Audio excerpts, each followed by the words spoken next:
Yeah, guys, thanks so much for taking your Wednesday night out to being with Shoney and I and the team. And I just kind of want to reiterate, we are giving away live tonight the Letters Alive kit and the printed lesson plan. So you just got to stay with us the whole time. And then we're going to announce the winners at the end. So that's always kind of, fun to have happen at the end of the night.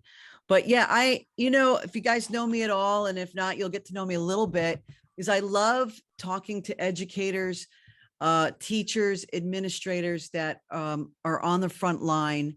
What are the current challenges out there? And then how can we help? Because that's what we love doing. And Shoney works at the district, and she's a literacy coach and a whole bunch more. So, but Shoney, can you introduce us a little bit about yourself? And then we're going to kind of jump into some of the challenges that you're seeing out there. Okay, well, thank you. Thank you so much for having me. Thank you for everybody attending. Wow, I can't believe we got everybody from the East Coast to the West Coast, and I'm so happy you're here. You probably are experiencing some of these things that I'm going to talk about tonight. And Cynthia and I chatted a lot in the last recent weeks and months. And so just a little bit about me, 20 years of experience in education. I have been an early childhood educator. So I have been in the trenches. As a literacy coach, I've the last 8 years of my career, it's been as some type of literacy coach. I was a school building coach. And then the last 3 years, I have been at the district office. And Cynthia, I do have a wide range. Not only am I a district literacy coach, I'm also the district ESOL coordinator and the gifted coordinator for my district. And so awesome. I hit them from every angle to every student. Taught every type of student, so and got lots of things and experiences. So anytime y'all want to call me up, have a coffee talk. Yeah, coffee talk all the time. I've got some experiences. So thank you again for just letting me join you guys. Yeah, Shoney, I'm so glad you could join us, because you do. Every time I talk to you, I learn something new about you, and you have so much to offer. And so hopefully our audience will get some nuggets to take back with them and learn about some new things. So let's talk about some of the challenges that you're seeing out there. Well, recently, probably in the last 6 to 8 weeks, the Times, New York Times actually put out an article about literacy, and not just about literacy with COVID or any of that, but just literacy in general. But of course, the most recent significant thing that we've been through is the pandemic. But what they wrote was very disturbing. And one of the things is it's the lowest scores in 20 years, reading scores. And we do have 20 years of data, starting back with the reading panel back in early 2000s. And so we have 20 years of data to show that these are the lowest reading scores. Another thing that I've seen in our district and other districts around Georgia and Alabama that I've gotten to speak to different literacy coaches is we've had very low attendance rates in Head Start and pre-K. And if you're an early childhood person like I am, and you know the significance of them attending some type of preschool education, just so many things they get from just being in a classroom at a young age. Yeah. The other ones is when the lack of socialization in the last 2 years. A lot of kids have not been there. So that socialization that they get in a preschool kind of program, even kindergarten, the doing Zoom kindergarten, that has been difficult, and that interaction is very important. And then, behavior issues. I've actually been on a few of the webinars and heard some other comments from other people in other states, and talked to our areas. We have RESAs in our state. So the RESAs are local to different counties within Georgia. And you hear a lot about everywhere, not just with early childhood, middle school, high school, behavior issues. That's something we're facing. But, the biggest is the lack of socialization right now, and the lack of actual school experience. And I know we're going to dive into that a little bit deeper. So I'm going to let you go on. All right. Yeah, no, you're right. And I've been hearing a lot of the same things, just, kids not knowing how to stand in line, and the sharing stuff you just kind of take for granted. And it's creating a little bit of chaos for our teachers out there. So hopefully we can share some insight. So let me get to my share button here and we'll start our keynote if I don't have any crazy glitches. All right. So let's focus on 4 specific challenges. You mentioned them. And so take it away, Shoney. So, of course, the ever expanding literacy gap. We're seeing this everywhere. And I get to help with pre-K assessments. I get to help with kindergarten, first grade, second grade, all up to 6th grade with literacy assessments.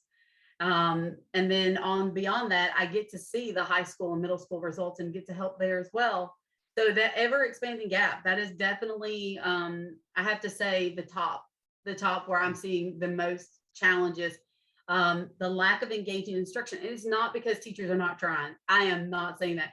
What I'm saying is these kids have been at home for 2 years, some of them a year, and just, they got to go to school in the pajamas. They got to sit around and, now we're asking them to come in to a classroom setting.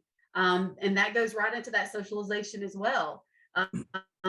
Just knowing how to socialize with their peers and knowing those things of, like you said, even standing in line. I mean, truly, I had one little guy the last week turn around backwards in the line. And I'm like, you need to turn the other way so you can walk. Right. And super sweet, but he just was, those the wrong way. things. Yeah. And you just have to keep modeling and teaching and expectations, but sharing, taking turns. I've been in observing teachers' rooms and seeing where when they were making words, sharing the letters and the things, the manipulatives they had at the table. Different pieces that you, like you said a while ago, you just don't think about. It's just such a part of being in school. Yeah. That now it's become a challenge for teachers. So let's talk about, you have a couple of proven strategies that you wanted to share with everybody tonight. So let's jump into that. Sounds great. So one of the things that I'm going to talk about, and you're going to see both of them in just a second, they're very much research-based. You can go What Works Clearinghouse. That is a great teacher website to find out strategies that work. And what you're going to see for early childhood are these 2 things right here. One, explicit and consistent instruction. And we're going to dive into this a little deeper in just a second, but I really want to talk right now about what does that mean? Everybody gets, what's explicit mean? That means just direct instruction. There's no guessing. With early childhood, they don't need to guess. They need to know, how does the letter H sound? What does that sound? What is that expectation there? How do you form the letters? And so we're going to talk about that a little bit more in depth, but it's every day and it's explicit, direct.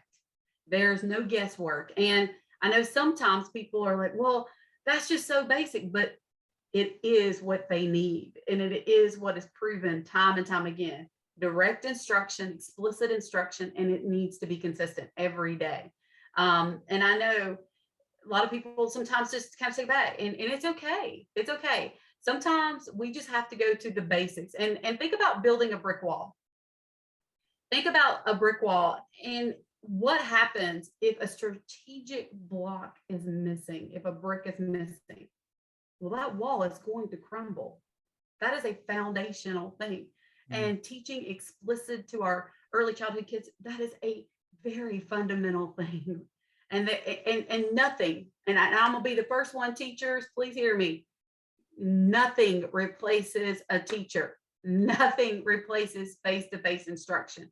And with our best, teachers know what they're doing, and they know how to really get that kid involved in that student. So that goes to the engaging instruction. Teachers are needed, and teachers, I'm not asking you, I'm not a dog and pony kind of girl. I am down to earth and I want to see real teaching. So, but what do I mean by engaging? Well, that's getting that interest, that's activating that imagination, sparking that thing that's within that kid. And I just feel like when I saw the ABC boot camp with Alive Studios, I was like, oh my gosh, this is it. This is one of those pieces that we can help somewhere. Now, teachers, hear me too. I'm going to say this out loud, and Cynthia knows this. There are no silver bullets. There are, because you got to do these two pieces together. And I just went through a training, and I told Cynthia, I said, it was the best timing. I just went through a very rigorous evaluation kind of training that for us looking at evaluation pieces for teachers and academic rigor. That, y'all probably, some of you read the book, Academic Rigor is not a 4-letter word. So rigor is these two pieces, the instruction, the explicit instruction, and the engaging piece. You have to engage your students. And we're actually going to talk a little bit about assessment. Oh, thank you. I see some comments helping up. So yes, ABC Bootcamp is one of the things we're going to really talk about a little bit. And I see how it fits to help us get that tier 1 instruction in. And we're going to talk more about that with the data too. So, Right. All right, Cynthia, I'm going to keep going, but okay. Slow down. Yeah. So what does that look like for you guys? What is an explicit instruction, especially early childhood? When we're talking pre-K, kindergarten, Head Start, we're talking even Babies Can't Wait. And if you don't know what Babies Can't Wait, you need to talk to your family engagement people, because if we can get those babies who are borderline, and we don't want them in special ed, but if we get them and intervene early, you guys know what happens when we intervene early and we get those babies and we get those 2s and 3s and we start going through. You know what happens when we get those 2s and 3s. So yes, we want those babies. Yeah. So with this explicit instruction, what I love about it is each day they get a new letter, a new sound, and that builds that phonemic awareness. It builds the groundwork. And guys, you're going to hear me say this tier 1 instruction. That's tier 1. So if you know about your tiers, or you know about your MTSS or your RTI, I will keep that in mind. This is your tier 1. And now for upper grades, for first grade, this can be an intervention at that point. I would definitely say do it for first grade as an intervention. And once again, guys, that explicit instruction. So every day it's a letter. It's that pattern. It's teaching them in consistency. And I think you got a video for us, Cynthia. I do. So some of you probably know Mr. Greg, who developed ABC Bootcamp. So I'll give you a little backstory real quick. So he fell in love with using Letters Alive years ago and started incorporating Letters Alive with ABC Bootcamp. And he was showing me his scores. They were even more increased than he was used to. So I came and sat in his class to see what he was doing and observe. And then the second year, he got the same results. So I thought, it looks like, the best of ABC Bootcamp and the best of Letters Alive, we should put them together. So we worked for a couple of years and actually birth this thing, best practices. That's why it's called Zookeeper ABC Bootcamp. But it's been used for years, and it's been so much fun and so helpful. So we're just going to show this video with what Shoney was talking about: letters, a letter, a sound, and an animal a day. Are you ready? Yes. So what's our animal? Zebra. Right. Are you ready? Yes.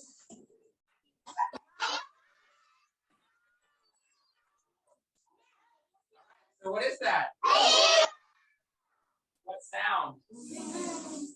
What letter? Yeah, what letter? Cynthia, I want to stop right here. Okay. Can you guys hear the sound? Yes.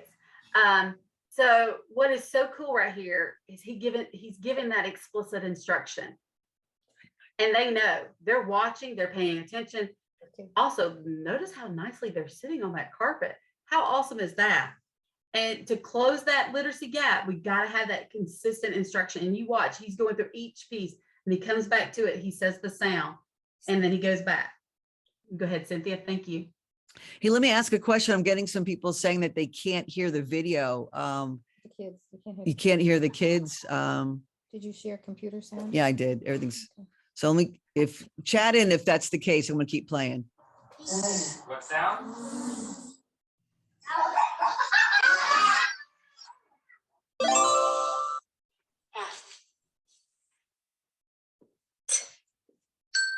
Matt.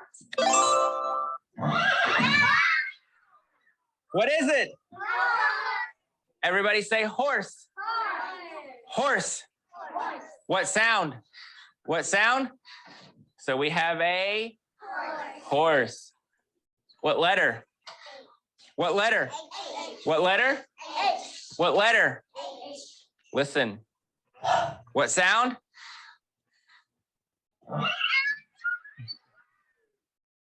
I want to add to predictability. You talk about explicit, Yes.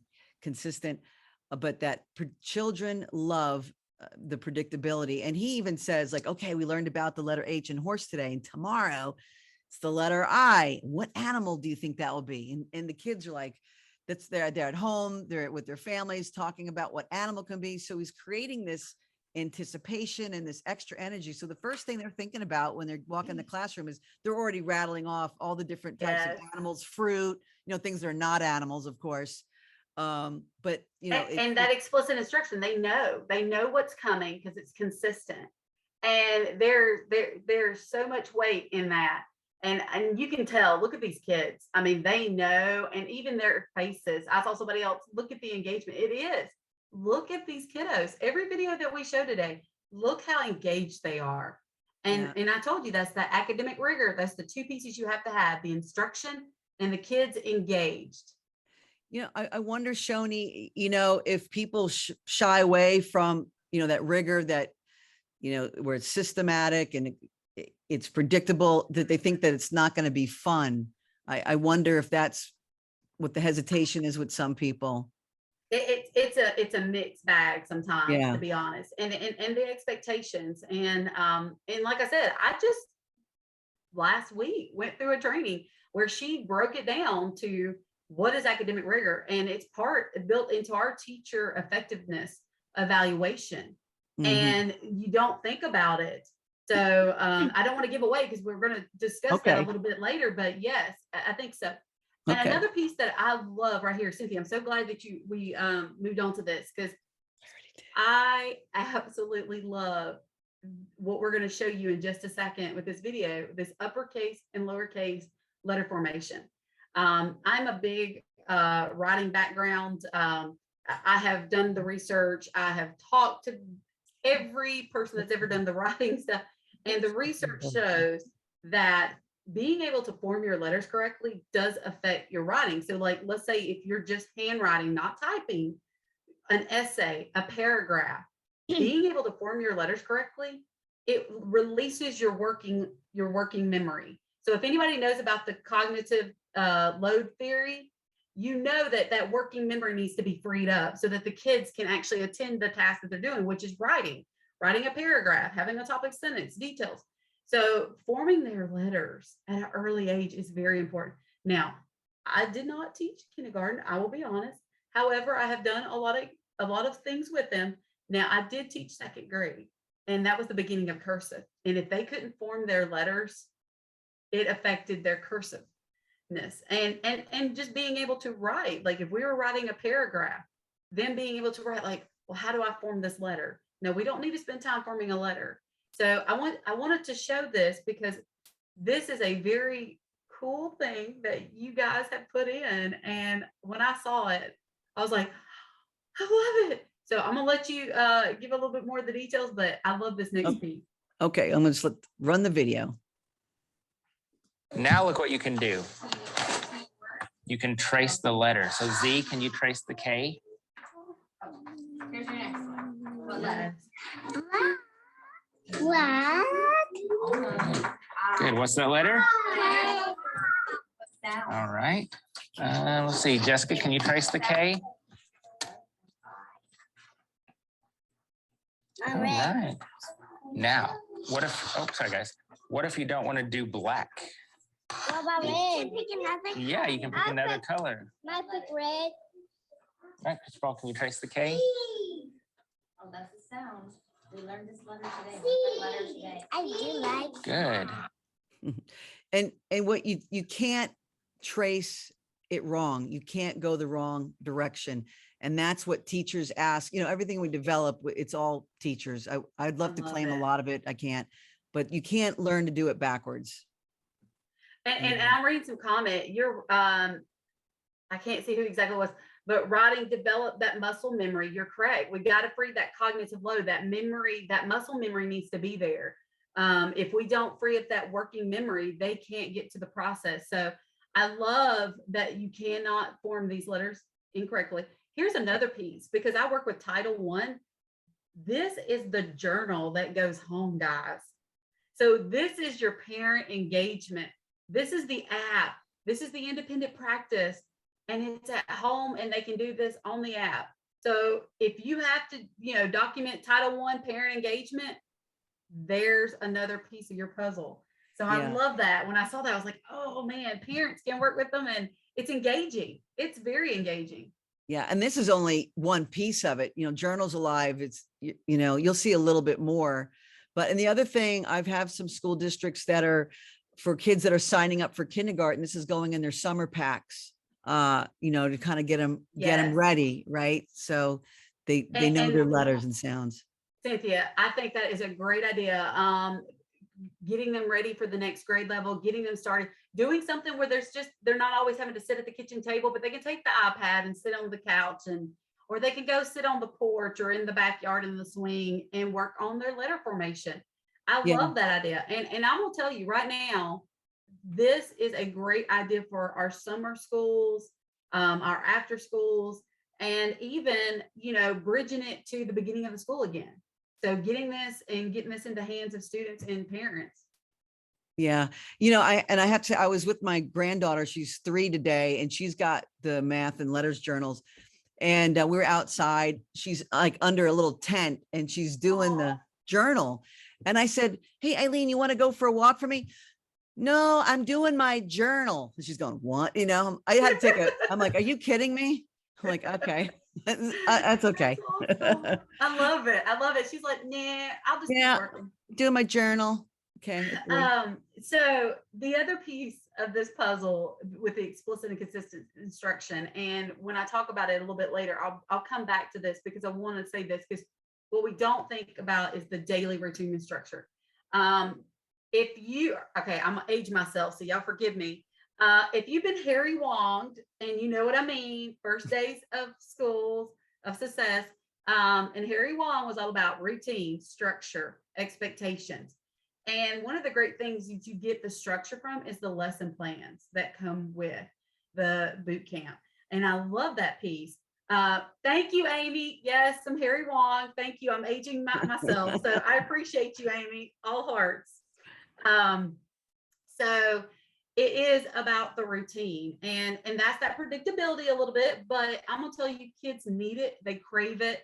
I have never seen a kid where I put a routine in place that just absolutely have been like, oh, this is awful. No, I mean, there's always something, but they need it. They need routine and structure. And so, Cynthia, I know you got us a video about the lesson plans. Yep, it's a couple of minutes, but I also want to add, there's other good stuff out there, and other strong routines. This is one, again, that we did with Mr. Greg, that we just really tightened it up and made it very fun with the zoo animals. So just keep that in mind. But here we go.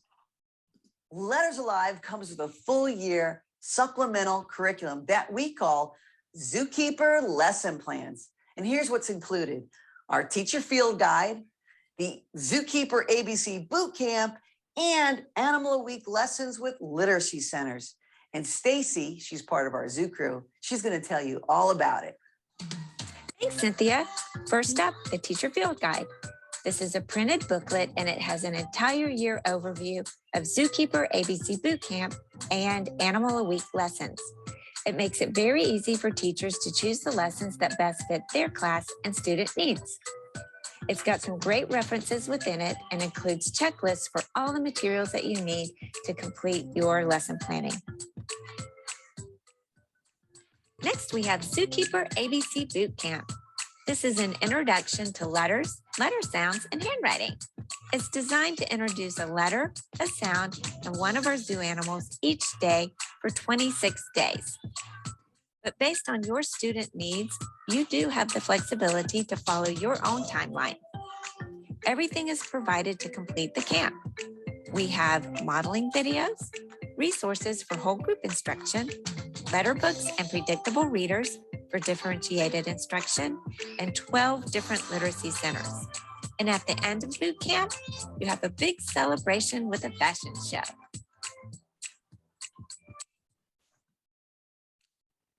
There you go. Yes, I love it. I love that it just encompasses so much. And something I wanted to add to this part too, Cynthia, about the daily routine. It's very teacher friendly. It's not overwhelming. It's not complicated. Yes. And I'm gonna let you do your spill, Cynthia, about if you can use it. Oh yeah. Oh yeah. Well, it's extremely intuitive, but I was telling Shoney on myself that, yeah, I lead a tech company, but I'm the least tech person. I appreciate tech. Maybe I'm a tech appreciation type person. And how we test things around here is if I know how to use it, then it's good to go. But if it's complicated, like a remote on a TV, or if it's not really color coded and easy to read, we got to start over. So I'm all about, we don't have time to try to figure stuff out. Just make it real easy for all of us. We got a lot going on, make it fun and easy. And that's what we try to do. And that's one of the reasons ABC Boot Camp is so awesome, because it is about getting it in and getting to the meat and potatoes, because we got a lot of filler in other places, but we need to get to that to see where those areas are. We got to close that gap. Right. And to close that gap, we got to get in it. So right. I appreciate that. Sorry. So this is the area where I wanted to talk to you guys a little bit about. So in Georgia, we have an evaluation system, and James Strong was one of the big ones to come in, qualities of effective teachers. But this is actually written into our standard 7 about positive learning environment. And this is actually out of the things that we give teachers, and we all have to study ourselves. But I just want to pull out some things. The part of the standard that the teachers are evaluated on: engaging and stimulating, enriching learning environment to grow and thrive in. Who knew that was in your evaluation system? Who knew? But it's important as you get into this about the effective teachers and the qualities of them. Engaging. And so establish and communicate guidelines for expected behavior and monitor student behavior. Well, there's your daily routine right there. There it is again. And then here's my favorite part: to infuse with humor, care, and respect into the classroom interactions. And I think with what we're doing with this whole thing, like putting this piece together into this puzzle to close that literacy gap, I mean, this will help our students to be conductive and keep that learning going and growing and stimulating them and engaging them. I love the captivation that we see, and we're actually going to dive into that a little bit deeper. But I do want to just, Cynthia, before we go to the next slide, I just had a recent experience in South Carolina with some teachers, and they're 3rd and 4th grade teachers, so rightfully so. They're upper elementary, they've got testing on the brain, and we unboxed this with them. And I was just an observant person, just there to engage with them and talk to them and just kind of see, hey, how do you, they flipped.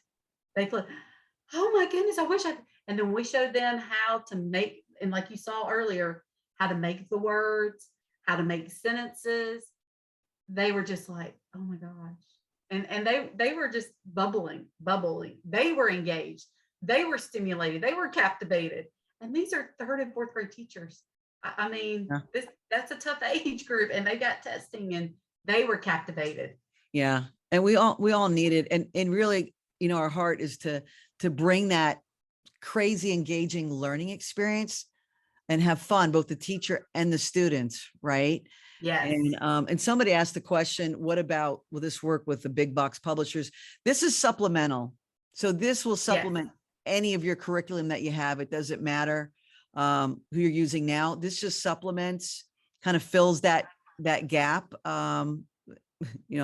no pun intended, but the whole learning gap that we're having. Yes. This is really, and I can see it as an activator. So activate their learning, get them ready for the day, get them started with this. It's not something, like you said, it's supplemental, but it's not something that needs to be at the end of the day. I think if me personally, if I was still teaching inside of a classroom, this is how I'd start my day, because I want them up. I want their brains activated, And I mean. And a this is lot how of you- teachers do, yeah, that use this. Yes. All right. Maybe you should let them know it might be choppy. Okay. Just so they know. So the next part we're going to talk about is the engaging instruction, the novel and the excitement. So that's why, you know, I brought this in. And just by the way, James Strong helped write several states teacher evaluations. So check your evaluations. There's probably something about engaging your students, keeping them on task. So the part that I like is the variety and surprise, and just how that captivates them with the visuals and the sounds. Both of those pieces work together to get them engaged, and part of that is the behavior too.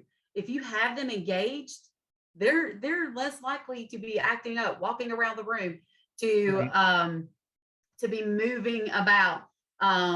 They're going to be. You saw the kids on the rug. Did you see them kind of like lean in? I was watching them lean into it, like they were excited because they were waiting for the next part. And Cynthia, I think you got us a video right here. I do, but I think Go ahead. apparently they want me to stop share and check that the video is choppy. So let me do that just to make sure that we. Or you can let them, they might not be able to understand the Yeah, screen. let's see. All right. Okay. All right, here we go. Here's some engagement.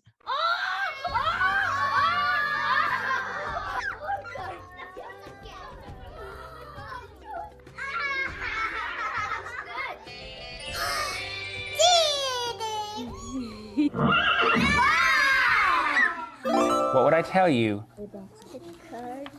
if Katie Kangaroo is going to be in your classroom? Do you believe me? No, okay. You don't think it can happen? All right, we're about to find out.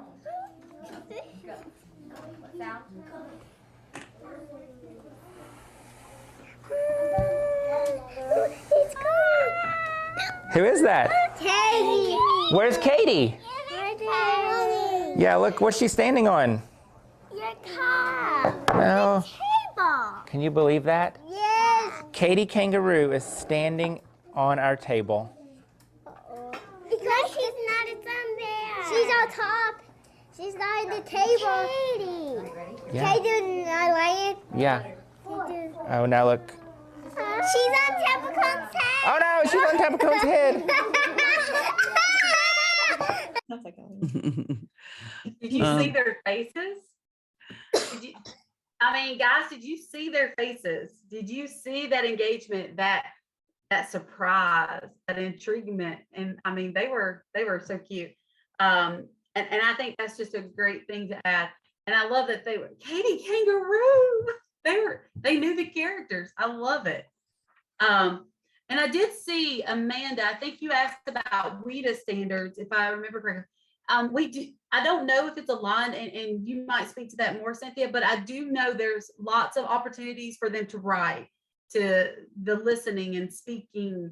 So there's a lot of those pieces that are built into it. So I did see that about the WIDA standards, and I understand where you're coming from exactly. Yeah, And maybe but yeah, there's a lots Stacy- of. Go ahead. I was gonna say maybe Stacy and them can actually that we've got some people behind the scenes that can answer some of those questions too. Yes, I just happened to see that, but yes, they meet a lot of the standards, but I don't know about the alignment. And then the last one, just, the engaging with instruction, with movement, with purpose, especially with little people. We you ready? Oh, gotta love technology. You Yeah. gotta love technology. Oh, I know. It's always going. It's a struggle today. It's okay. It's okay. We understand it. I do. So the last part that we're going to talk about with engaging instruction, the other piece, the movement with purpose and meaning, is this something that we see every day? I hope so, because with little people, early childhood, we got to keep them moving. And if they're not moving, then we're going to have those behavior issues. We're going to have those little kids that are not wanting to stand in line, or not wanting to share or take turns, because they got those little bodies got to move. That brain has got to move, and they need this. And sometimes we forget about that. yes, it is a constant thing at those age levels. Amy, I agree. And I know that with this next video we're going to show you, you're just going to smile. Once again, watch the kids in these videos, watch their reactions to the instruction that's given, watch the engagement. Look for those things that we've been talking about, the phonemic awareness, because it's all about closing that gap and using these pieces to the bigger puzzle. Right. And the first clip that you're going to see is actually during COVID, they were learning with Letters Alive virtually. So I always thought that was interesting. Mom took this and then sent it to us. So, okay, here we go. All right, friends, stand up and show me how you jump. Show me how you jump high. Jump, jump, jump, jump, jump, jump, jump, jump, jump, jump, jump. Show me how you jump. All right, let's see if bears know how to jump.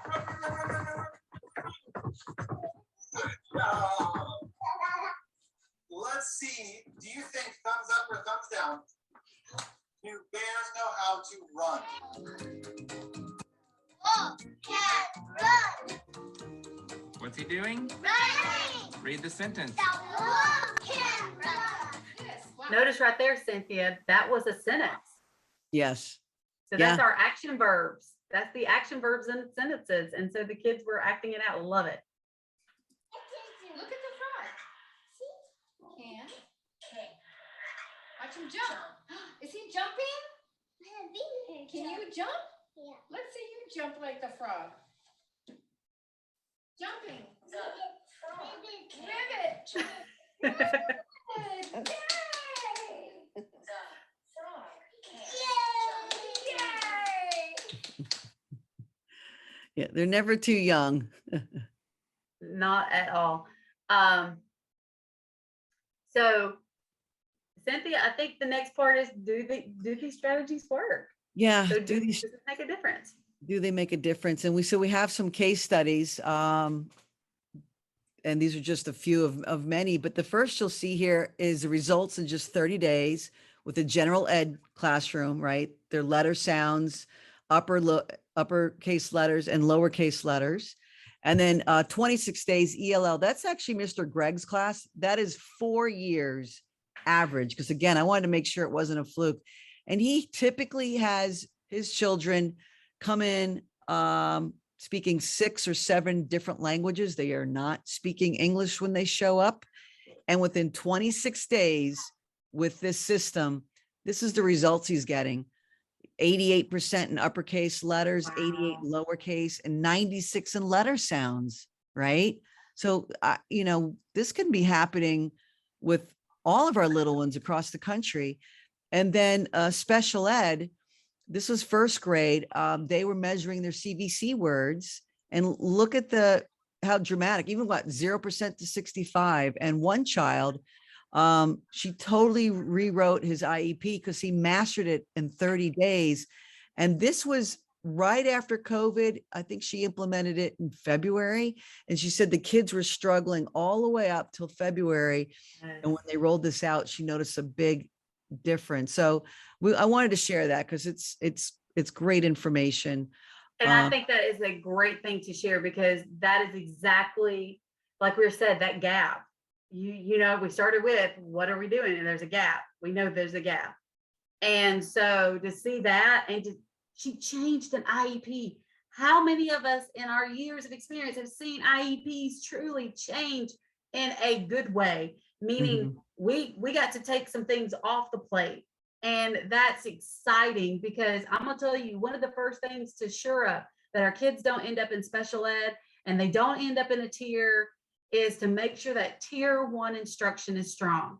And the way we can do this is using our ABC boot camp to make sure that tier 1 is there, because it's 6 weeks, 6 weeks, 6 weeks. That's exactly how much data you need to know and gather so that you can see if that kid needs to go into a more intense intervention, or if they have those fundamental skills. Remember, building a wall, people, we got to have that wall strong. And if there's one brick missing, it is going to get them. So we have to make sure that tier 1 instruction is there. And this is a great way to do it. Especially these summer programs that are coming up, we've got them, they're just around the corner, literally. So this is a great way to get this in place for our summer program so that we can intervene, so that we can do that intervention if they need it. If not, let's keep moving. Let's keep this. And something else, and we're going to see some more video of it, is the making the sentences, making the words. I mean, all these pieces are together. The sounds are there. And so we've got more than just ABCs. You've got your CVCs. You've got your building sentences. You've got action verbs. You got adjectives in there. You can make the bear turn green, purple. I've done it. And so you've got all these pieces that it's not just one thing. And I think sometimes I'm guilty. I'm not going to put anybody in the boat with me. We get very single focused and we forget the whole picture. And there is a whole picture. We learn sounds and letters to make words, to make sentences, to make paragraphs, and so on and so on. Right. But I think this is great because this data shows it's working. And I love that you have 4 years. Yeah. How many times do you have 4 years worth of data to show, hey, this is working? Well, right. I thought maybe you had a really bright ELL class the first time and maybe the second, and that's why we kept testing it before we actually really put some serious development in with it. So yeah, I'm very excited to see these type of results because we know we're changing the trajectory of these children's lives, right? That's closing that gap. That's making that gap is a little bit smaller for that group of kids. Yeah. And I'm gonna tell you, as somebody that does this every day, and I go into rooms and I look at the data and I see these things, we've got to close those gaps. And I mean, these are the kids, our future, and they're gonna be taking care of us one day. Yeah, but that's true. But yeah, you guys as educators, you guys are the change makers. You guys have the ability to have such a positive impact and change your lives, which you do every day. It's really a special role. And so we just want to just make it more fun for you guys and for the kids. So we've got like a 2-minute video we want to show you. It's kind of a montage of live studios, and some of that someone's going to win tonight. And so we'll go into that, and then we're going to go into, well, that's great, Cynthia, but what about funding? And Shoney's going to share a lot about funding and how do we make this happen for you guys? So here we go.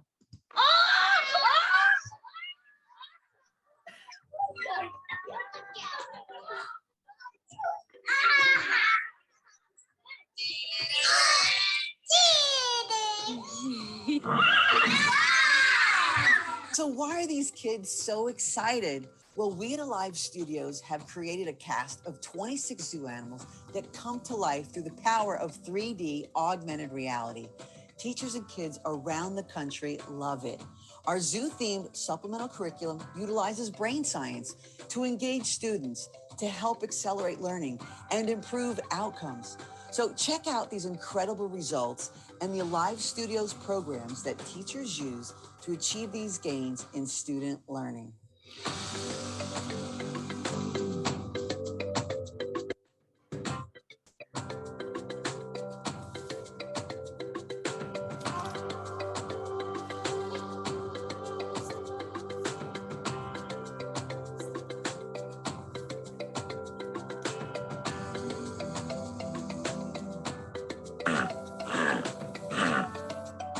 Big.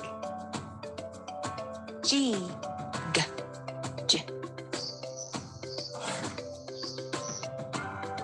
B. At. Bat. Swim. Jump.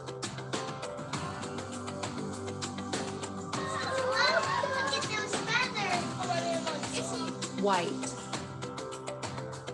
Blue. 5. 1, 2, 3, 4, 5. Sphere.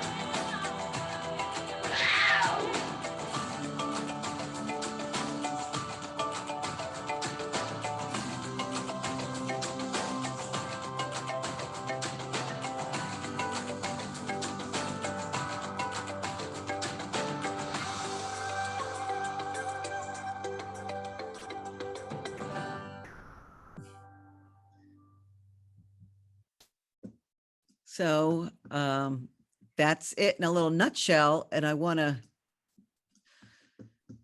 sorry, I'm trying to get rid of a block. I understand there's a block on here. Well, Cynthia, I'll go on it. After you see all that kind of fun stuff, now I want it. I want it everywhere. I want it in all the places that we could possibly get it. So how do I get it? Right. I've been that teacher. I have been the teacher. Like, okay, I've seen this crazy cool thing. I want it. I want it now. I don't want to have to wait. So if you guys have ever wanted something as bad as I have, you will find a way to pay for it. Am I correct? If you want it bad enough, you'll find a way to pay for it. Well, I have done it. And I'm going to tell you guys where to find some funding first. And then I'm going to give you my tips for grant writing, because I've written several grants and co-authored a major grant. But my very first grant was a local grant, and it was for $1,000. There's lots of $250, $500, $1,000 grants out there.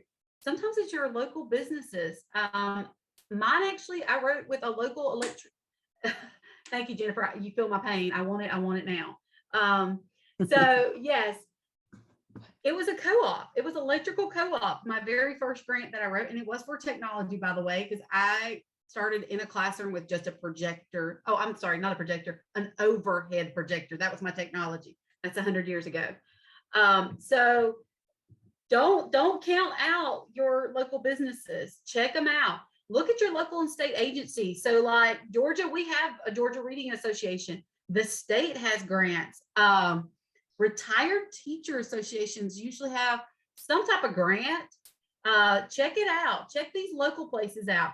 The next one is Adopt a Classroom.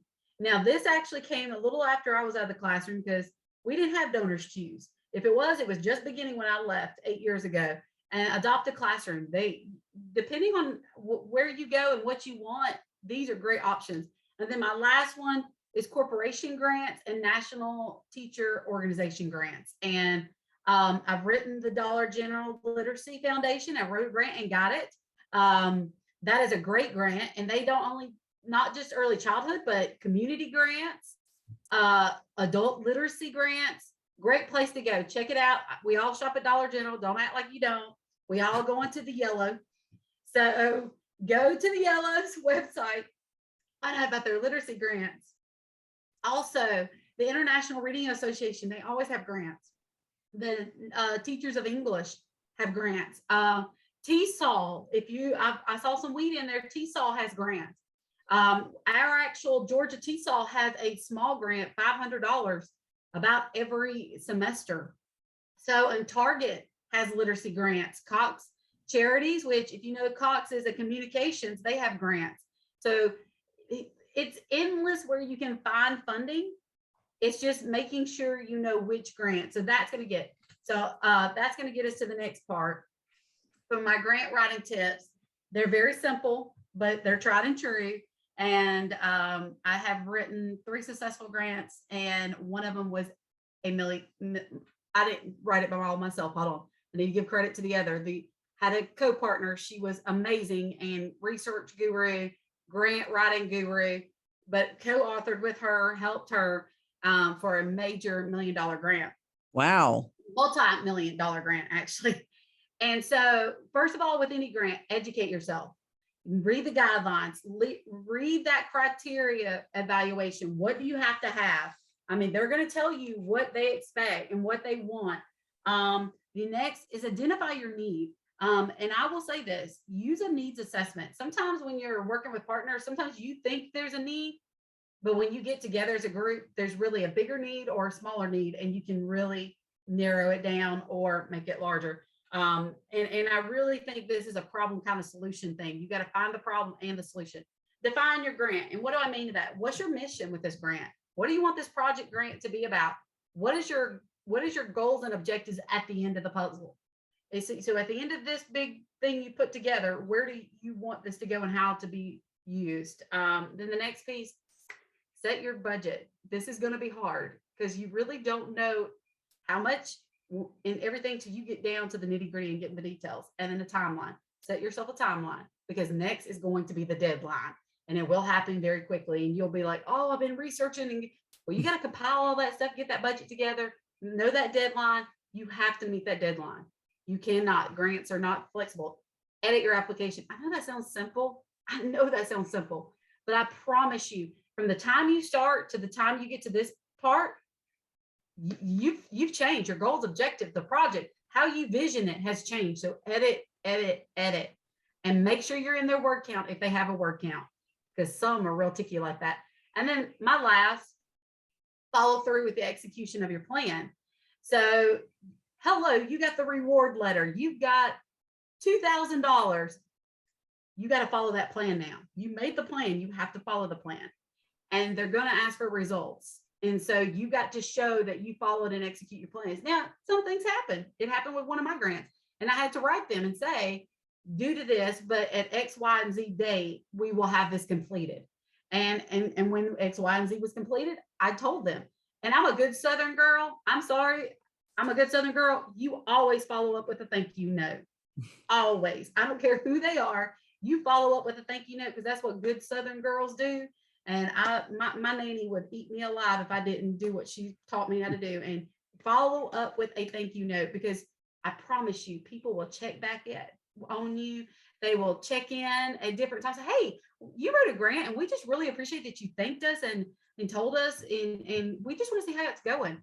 And you never know where that next door will be open for you. So always follow up. And my one thing I wanted to say, and I know it's kind of funny, but I want to tell you sometimes not to talk to the administrators when you're doing this. Don't go at the end of the day. Talk to your administrators when they're fresh. If you've got an idea and you've got to get that approval. Another part, don't talk to them when they're dealing with that one kid. We all got them in our building, that one kid. Wait till another day. I promise you it'll be bang for your buck, because you're going to have them on your team. You're going to have your administration on your team. So wait till they are not stressed. Try to get them at the beginning of the day and ask politely. I promise you, some good manners will go a long way. And I just want to thank y'all for letting me come in and share some of my tidbit. And I'm happy to help anybody. If you ever got questions, I'm happy to help. And you can find me on Twitter. That's awesome, Shoney. And I'll add to the grants. We'll actually do a follow-up email tomorrow, and we have a funding section on our page. But we're going to add this other stuff too. I think even LA wants to send this whole deck out for everybody. But there's COVID dollars, ESSER funds too, that you can maybe talk to administration that you might be able to utilize as well. So, it doesn't hurt to ask and see at the right time, not when they're all stressed. Yes. Right? Don't get them before they've had their coffee. Let them get their coffee first.